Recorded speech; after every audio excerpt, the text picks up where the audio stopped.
Hey photographers, I found a bargain camera for you. It's the Sony A6400.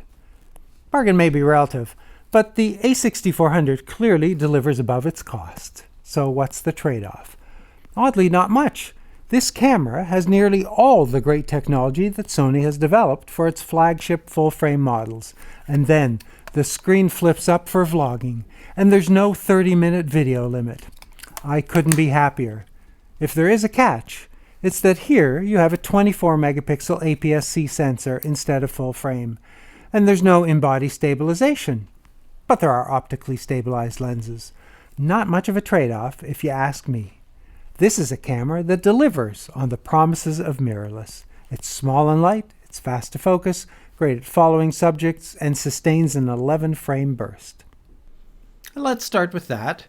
5 focus modes: single, continuous, or automatic, which switches from single to continuous when movement is detected. Manual and dynamic manual, which uses autofocus and then can be manually fine-tuned. Let's start with continuous. 7 modes: wide, which covers the entire screen; zone, a large selectable area; center, and 3 sizes of flexible spot. Wide in continuous really gives you a sense of the coverage, precision, and speed available here. Small, with a grid of 19 by 17, providing 323 points, which cover pretty much the entire screen. The focus point is moved using the 4 points of the control dial. Press OK to set. Now there's no default to reset the point easily, so I've reset custom key rear 2 number 1 to focus standard. The 6400 knows you've done that, and now there's an on-screen prompt. Press the center button to select and move the spot. The tracking mode repeats the same options, but with tracking enabled, and the focus point stays with the train, keeping it in focus. Let's turn on burst. Press the left side of the control dial. There's high, which maintains the real-time display on the monitor, and high plus, which does not. I press the shutter as soon as I see the train, and focus grabs it quickly. In the time it takes the train to come around the loop, I fire off 53 JPEG plus RAW images. From the first, every single image to the last is in focus. There isn't one miss. Then I measured burst with a stopwatch. Using all manual settings for exposure, white balance, and focus, and saving extra fine JPEG images, the high burst mode takes 8 shots per second for 16 seconds. The display may be real time, but there's a slight flicker in the display as it takes the images, and then it slows to 3 per second as it runs into the buffer. As it saves, the buffer status, upper left, shows that it's holding about 87 images. Switching to the high plus setting, we're capturing a solid 11 images per second. This time with a reduced refresh rate, but no flicker, hitting the buffer limit at 12 seconds, and again slowing to 3 per second. Now, Sony's buffer really is slower than most. This is not the only Sony model that takes 30 seconds or more to dump the buffer to a card, and most settings are unavailable while you wait for it to save. With a 24 megapixel APS-C sensor, photos are predictably clear and detailed, with excellent color reproduction in the JPEG images and an extended dynamic range when working with RAW files. The body size, weight, and style is familiar and nearly identical to other Sony cameras in the 6000 series. It's small and weighs just over 400 grams. It's a discreet black look with no other color option at launch. Like its brothers and sisters, it may be a little too small. Some lenses, like my 16-70, extend below the body, and the monitor is so close to the bottom that when mounted on a quick release plate, the screen seems jammed and can't be tilted. Otherwise, up and down. An additional hinge can tilt the screen up enough to see from the front if you remove the eye cup. In this position, the multifunction shoe, which supports a shotgun mic, can't be used. It is a touchscreen, activated on the Setup menu, which turns it on and then selects a setting: Panel to use the LCD display, Pad to use the LCD screen area to select a focus point while shooting with the Viewfinder. Pad settings allow vertical orientation, select relative or absolute positioning, relative is what seems normal to me, and sets the area used in pad mode. For touch operation, go back to Tab 2 Screen 9 to select Focus, Tap and Snap, or to select Tracking using touch. You're forgiven for wondering why these aren't all in the same place. With Touch Shutter on, an on-screen button enables and disables the feature. The tripod mount, directly under the lens, is far enough from the battery and card door that I don't have to remove the quick release plate to change them. The card goes in backwards, making it a little difficult to remove. A well-defined front grip and a thumb rest on the back give me something to hold on to. It's a relatively easy camera to carry. All the controls are on the right side, which greatly simplifies operation, particularly with an eye in the viewfinder, and of course, it's highly customizable. Nearly every key can be reconfigured. It's been quite interesting to analyze my shooting style and my most used settings to determine the best combination. The control dial is a little sensitive. I sometimes find that while I'm making a spinning adjustment, I accidentally pop into another setting. This dual-function switch-focus combo seems clever. The lower position sets the key to exposure lock. An asterisk appears bottom right while it's pressed. The upper AF/MF position switches to manual focus while the button is pressed. That's not as useful for me as a manual auto switch, an option that's enabled by adjusting custom key rear 1 to toggle instead of hold. The crowded mode dial does not need a panorama mode. That should be included with drive modes. S&Q should be included with video, and auto and scene could be combined. That would be an easy addition to the auto mode menu. The unmarked dial beside mode has a variety of functions according to the mode. There's an unlabeled custom key on top, although the second custom key on the back is labeled delete. I find the video record button awkward, but that means it's not easily pressed accidentally. The 2400 K-dot electronic viewfinder is bright and clear with little lag. It's slightly offset from the lens, but that keeps the screen clear of nose schmutz. The diopter adjusts enough to suit my prescription so I can shoot without my glasses. There's a pop-up flash with a little bonus. It can be tilted back to soften the light. SD UHS-1 type cards are supported. SDXC cards, rated U3, are required for the top video recording rates. The menu and its features will seem familiar to those who've used recent Sony cameras. That means there's a lot to like, but little that's new or different. And the first thing you'll want to do is upgrade the settings from Sony's defaults. I set from JPEG to RAW and JPEG. The RAW files are compressed 14-bit, and quality to extra fine. You want the best the camera can provide. There are 3 aspect ratios to choose from: 3:2 stills, 16:9 for HD TV compatibility, and square. 3:2 has the highest resolution, 6000 by 4000 pixels. Most of the primary exposure settings are available using the Fun menu, which is also completely customizable. An interesting note, if you cut your options down to one line, only one line appears. Also note that there are 2 ways to interact with it. If you press to select an option, it appears screen left while you adjust the setting. However, once it's highlighted, just turn the control dial to adjust for an expert mode. Either way, nice to have these controls as interactive overlays so you can see the adjustments you're making. There are 5 meter modes: multi, center, spot with 2 sizes, entire screen, and the useful highlight, which stops any part of the scene from blowing out. In auto mode, you can see the effect this has on exposure.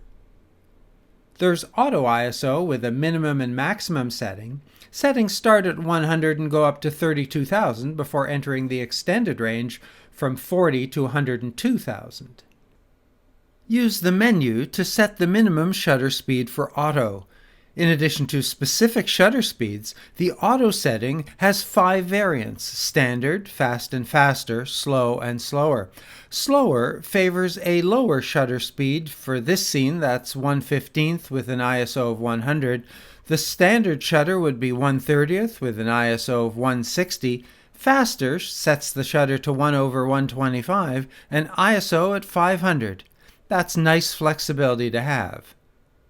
And the highest ISOs are better than I expected, but above 12.8, RAW files are noisy and JPEG images are mushy. Having found my tolerance level, I can set that in the autoISO, but there's an interesting setting I haven't seen before, a range limit, setting the maximum ISO that makes higher settings disappear. Exposure modes are selected from the dial. Program mode is flexible using the top dial. I like the display for this. Access exposure value adjustments by pressing the bottom of the control dial, then spin the dial, 5 stops up and down. In aperture priority, the top dial sets the aperture, and for shutter priority, the top dial switches to shutter, which can be set from 1/4000 to 30 seconds. In manual, the top dial switches back to aperture, and the control dial sets the shutter. There's a reminder screen bottom right where TV time value is the term used for shutter speed. In manual, bulb mode is available. Exposure compensation remains available as long as autoISO is on.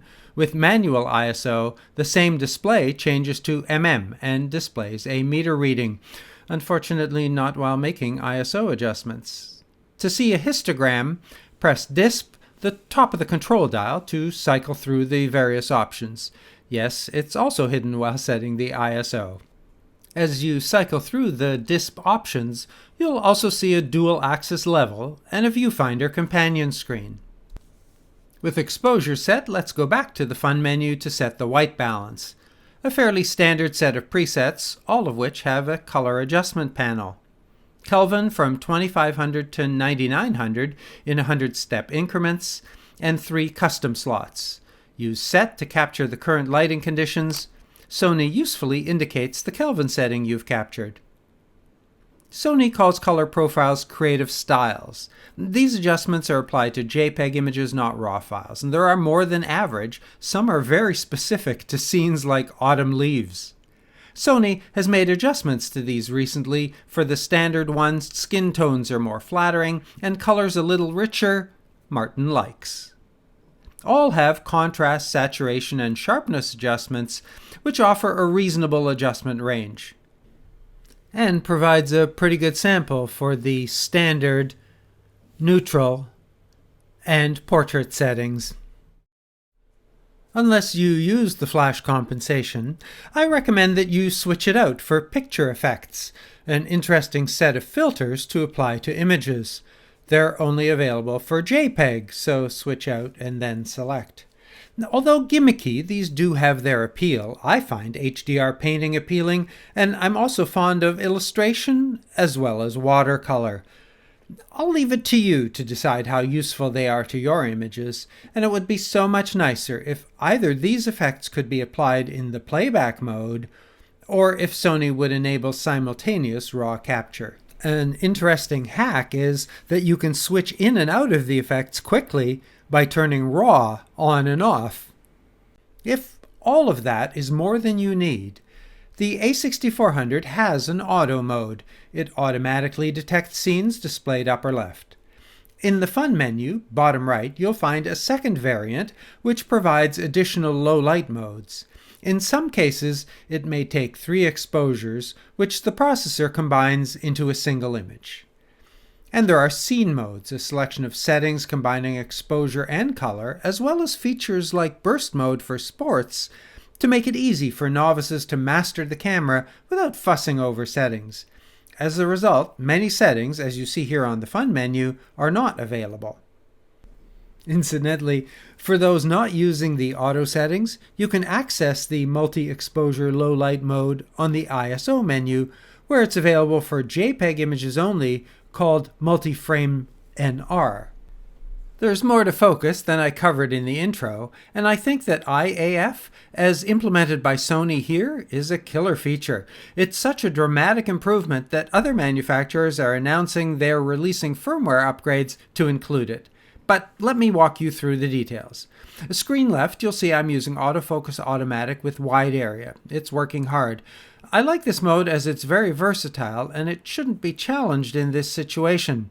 The action is actually caused by the pre-AF switch, so let's turn that off. Let's start with Eye Autofocus, which is off at the moment. Although it is one of the great features of this camera, there are some complications. The Face EyeAF set has 3 options. Face Priority turns the feature on for all autofocus modes. Now, Anne's face is identified with a flashing rectangle. When I press the shutter, sometimes it's the face rectangle, sometimes the wide focus spots, and sometimes Anne's eye. Anne is close to the camera, well lit, with a well-defined face and eyes that aren't moving or blinking. But it doesn't really matter here. Either way, you'll get the image. Anne and her eyes will be sharp. Right-left eye detect can be used to favor one eye over the other. I haven't found a reason to move it from auto.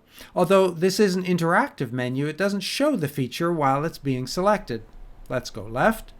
The eye is detected. And if I switch to right, it's also detected. But when I press the shutter, again, all 3 focus possibilities can occur. The flashing rectangle can be distracting, but I think if I could time the shutter press with the appearance of the rectangle, it might actually catch the eye. The last option turns off the flashing rectangle, now only the eye flashes. And somehow that makes EyeAF slightly more reliable, but not foolproof. In a non-studio setting, watching face and eye detect work, quickly identifying faraway faces, is remarkable. Now, bear with me a minute. I'm turning the feature off here, and we're going to the custom key functions for stills. I'm going to change the manual autofocus switch key to EyeAF. Press the key to activate focus, which often gets the eye, and when it doesn't, the fallback is the face. I should note that while it's lovely to use this key, it's even better with one of Sony's lenses that have an AF on button, which really makes this feature sing. Worth noting that this feature doesn't work in manual focus mode. The key can also be customized to AF on for back focus. Again, it doesn't work in manual mode, so disable the shutter focus interlock here. Let's finish the focus roundup with a few more options. With individual settings for single and burst, shutter or focus can be prioritized. For single, you probably want focus, but for burst, balance might work best. If you feel that there are too many focus area selections, you can select only the ones you intend to use to simplify selection. There's much more to the Switch VH-AF area than it seems. There are actually 3 modes: portrait left with the viewfinder at the bottom, landscape, and portrait right with the viewfinder up. For each, you can choose whether the camera remembers the last used area as well as the point. AF area registration can store and recall a specific focus point. However, with so few custom buttons and without a clear use case for this feature, I didn't set it up. The registered point can be deleted on the next screen. This should be part of the previous. Auto Clear makes the focus point disappear shortly after focus is acquired. That works like this. Discount focus area, on by default, displays green as long as the area is in focus. Circ of focus point allows the cursor to wrap from screen left to right. With it off, the cursor stops when it reaches the edge. When it's on, it reappears on the other side. This is one of those small details that photographers get passionate about. Nice to have the option. Fussy macro shooters with touchy lenses might want to make micro adjustments. I'm not one of those, and the 24-70 I'm using doesn't qualify. A few screens down, you'll find the focus magnifier. Handy for manual focus, it punches in for a closer view for accurate focus. Use the cursor keys to move it. 2 levels of magnification, and if you use this, probably best to assign it to a custom key.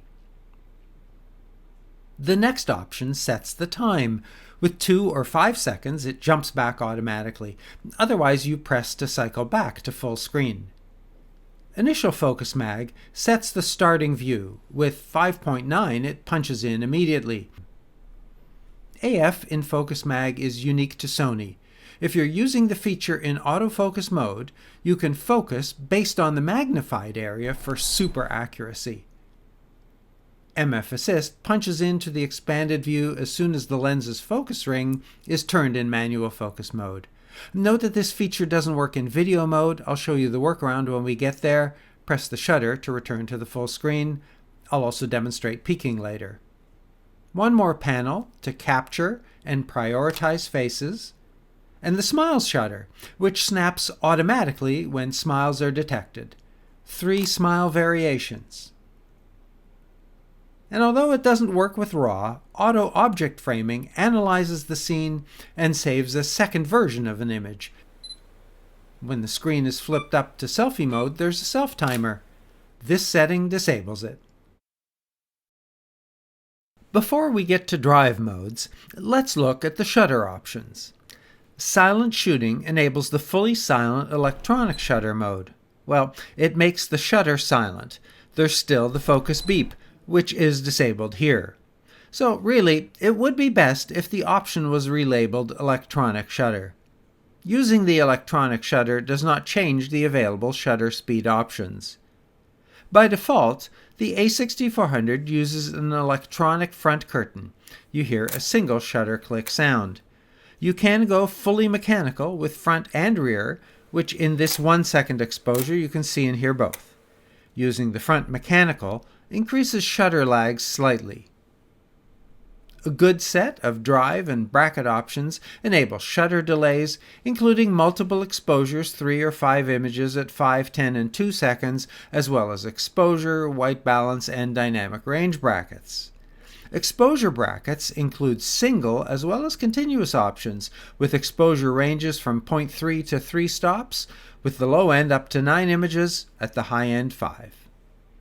After removing time-lapse along with all the other downloadable apps and releasing several cameras without it, Sony has implemented an interval timer on the A6400. That's somewhat limited compared to the competition, with intervals from 1 to 60 seconds, 10,000 minus 1 shots. There's a 3-setting exposure smoothing function and an interval priority setting. There's no option to create a video from your images, but that's easily done in a video editor or using Sony's new free Imaging Edge desktop application. A smartphone version replacing the Play Memories app is due later this year. Sony set the standard for in-camera panorama. The others are catching up. And here's my hack. To increase the image height, use wide and the down direction, then turn the camera to portrait mode and sweep left to right. All done. Video is not an afterthought with Sony. It's an integral, full-featured part of this and most other models. From a capable onboard recorder with no 30-minute limit, full support for external recorders, as well as the best set of gamma response and picture control features, the A6400 caters extensively to cinematographers and video producers with high demands. HD video configuration, all in 16:9, go up to 120 frames at 100 megabits. Switch to 4K, also only 16:9, only 24 and 30 are available. Now in 2019, I find the video capability slightly disappointing, and other manufacturers are now showing leadership that used to be Sony's. 4K is not available in cinema resolution. The new HEVC codec H.265 is not supported. The data rate maxes to 100 megabits, 4K maxes to 30 frames. Still, these are the hobbyist settings needed to produce high-quality YouTube and other online content. And breaking through the 30-minute limit is certainly worth opening a bottle of bubbly. So glad to have this arbitrary limitation removed. 1,000 thanks. And 100 megabits isn't an issue for producers using external recorders, which do support higher data rates. When you switch to video, the aspect ratio changes, but there's no crop for the super 35mm area of the sensor in HD modes. In 4K, the 24-frame mode also has the super 35mm badge, but not the 30-frame mode, which crops in. Color me puzzled. Low-res proxy files can be recorded simultaneously. These can be useful for editing or posting to social media. The proxy resolution is 720 and records at 9 megabits. A little PX icon appears top right. The awkward video record button is no longer the only way to start recording, but this setting is not with the other custom button assignments. It's on the Movie 3 screen to set the shutter to stop and start recording. Back with the button customizations, the Movie button settings can limit its operation to video mode. Maybe off could also be an option, and let's get these two side by side or integrated into one selection panel. In video, exposure mode is selected from the menu. Program, aperture, shutter, and manual are available. Not sure who wants to use program or aperture modes in video where you want control of the shutter. Other exposure options are the same as stills. Sony enables shutter speeds below the frame rate to 1/4 second for some nice blur effects. In stills, the autoISO setting isn't revealed until you soft press the shutter. In video, the current setting is displayed along with A to indicate you're using auto. And there are an extensive set of zebra options. First turn it on or off, then select levels from 70% in 5-step increments to 100 plus. And 2 custom options, standard with range or lower limit. Standard can be set from 0 to 109 with a range from 1 to 10. That's extreme flexibility, a very pro feature for very accurate exposure on face tones. The silent S&Q setting, with its own mode dial position, enables slow and quick modes, recording HD slow motion up to 20% or time-lapse up to 60 times fast. There are only 2 focus options in video, continuous and manual. In video mode, manual focus doesn't punch in when the focus ring is turned. Although it can be engaged from the menu, I've customized it to the video mode C1 key. Nice to have custom keys distinct for stills and video. The menu sets the initial magnification I set 4 times, press the key, move the spot, and set the focus. The peaking function includes 3 sensitivity levels and 4 color options, and provides another assist for adjusting focus in manual mode. Switch back to continuous focus, and touch can be used to select the focus point, a truly useful feature which moves smoothly from one point to another, even while recording. And although this is greatly appreciated, the ability to set the speed of the transition would be high on my feature request list for a firmware upgrade. I was pleased to find that Face Detect is available in all video modes, and although not completely solid, even my Mountie's face is detected, and that autofocus works without focus microchecks. The Sony exclusive video feature is Picture Profiles, a selection of presets to adjust the sensor's output for dynamic range and color. Inside the presets are enough settings that can be adjusted and tweaked to gladden the heart of any video technician. For you and me, it's a little overwhelming. That said, it may be worthwhile to make some adjustments either to capture your preferred exposure and color profile in camera, or to create a flat recording for color grading in editing. The highlight feature here is the gamma curves, including S-Log 2 and 3, which extend the dynamic range beyond the standard 8 stops our current display devices support into the new world of HDR, high dynamic range. I'm at DSC Labs, and this is their XYLA chart. So from left to right, each rectangle has 1 f-stop less than its neighbor. That's a great way to measure dynamic range. Let's turn out the lights and get started. With picture profiles off, 8 or 9 chips are visible, a dynamic range of 8 stops. Switching to profile 7 with S-Log 2, we're capturing 12 stops. And then profile 8 with S-Log 3 increases the range to 14 stops, but with a high noise floor. Sony also includes the new HLG hybrid log gamma settings. If you have a TV set or display that supports this, or are creating for an environment that does, this enhances both dynamic range and color reproduction.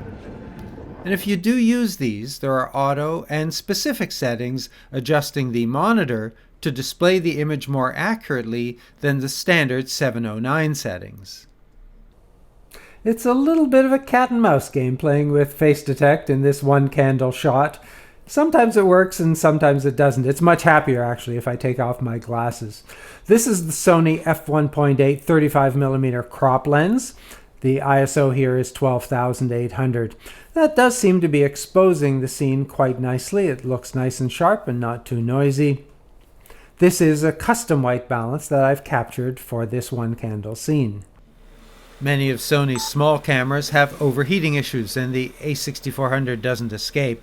While recording in my 22 degrees Celsius media room, I once saw the warning appear as early as 46 minutes and have the camera shut down before the hour was up. On another occasion, it recorded for over 70 minutes until the battery ran out, without the warning making an appearance. You can reduce the impact by setting the auto power off temperature to high. Sony warns that this might make the camera too warm to touch and recommends a tripod. The bendy rolling shutter effect also remains an issue. It's mild when shooting in HD modes, and the 4K mode is fairly dramatic. Avoid fast pans of vertical lines. While it's great to have HDMI out for external recordings, it comes with some odd behaviors. And first, it's super awkward to have the HDMI settings on the Setup tab, but if Sony won't move them together, I can use my menu. When an external recorder is connected in HD mode, there is no display on the LCD monitor. Now obviously the touch functions are disabled, but face detection also turns off. I'd love to have all three of these restrictions lifted in a firmware release. The competition's engineers have figured it out. I'm sure Sony can too. All HD modes from 24 frame to 120 output as 1080-60 drop frame. If you want HD output at 24 frames, switch the resolution to 2160-1080 and then the 24p 60 switch to 24. Switch to 4K and the LCD image reappears, but there's no feed to the recorder because I have proxy on. With proxy off, the recorder displays the image, the LCD, the menu. And now the external recorder is receiving a 4K 24 frame signal, and when I switch to 30, the output switches to 4K 30. Excellent. The HDMI resolution setting forces the output to 1080, progressive, or interlaced. The 4K output select can include or prevent 4K internal recordings, and these settings control the output to HDMI regardless of any other settings on the camera. There are some features, like these autofocus tuning options, that apply only to video. And it would also be nice if the stills and video features were a little more separated to make it easier to switch from one mode to the other without having to do a bunch of resets. The marker settings turn on here and are selected here. Why can't these be combined? Select the option, but note that this display, like peaking and zebra, appear only on the LCD, even with the HDMI info display setting on. So much good, so haphazardly implemented.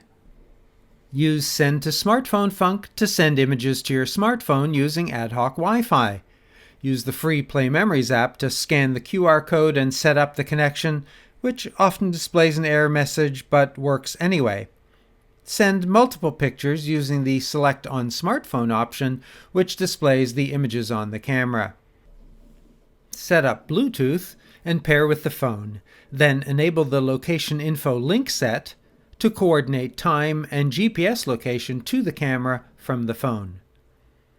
Sony's minimalist review functions do not include the ability to export RAW files to JPEG, a feature that other manufacturers routinely support.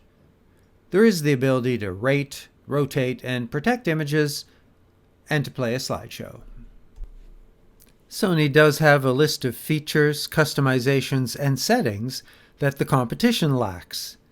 In addition to independent settings to enable or disable a shutter interlock with focus and exposure, there's a setting to lock white balance, which can be useful for a burst sequence. Face priority in multimetering uses the detected face to set the correct exposure or not. Exposure Standard Adjust fine-tunes the exposure offset individually for each of the meter modes. Now, I'm not sure I have a use for this, but it does demonstrate just how flexible this camera can be. There are so many customizations, from My Menu and the Fun menu to custom keys. There are 3 onboard memory slots for settings, 4 more can be stored on the SD card. Reg Custom Shoot Set provides a different take on settings recall. Set up to 3 sets, configuring all the parameters, and then recall them from a custom button.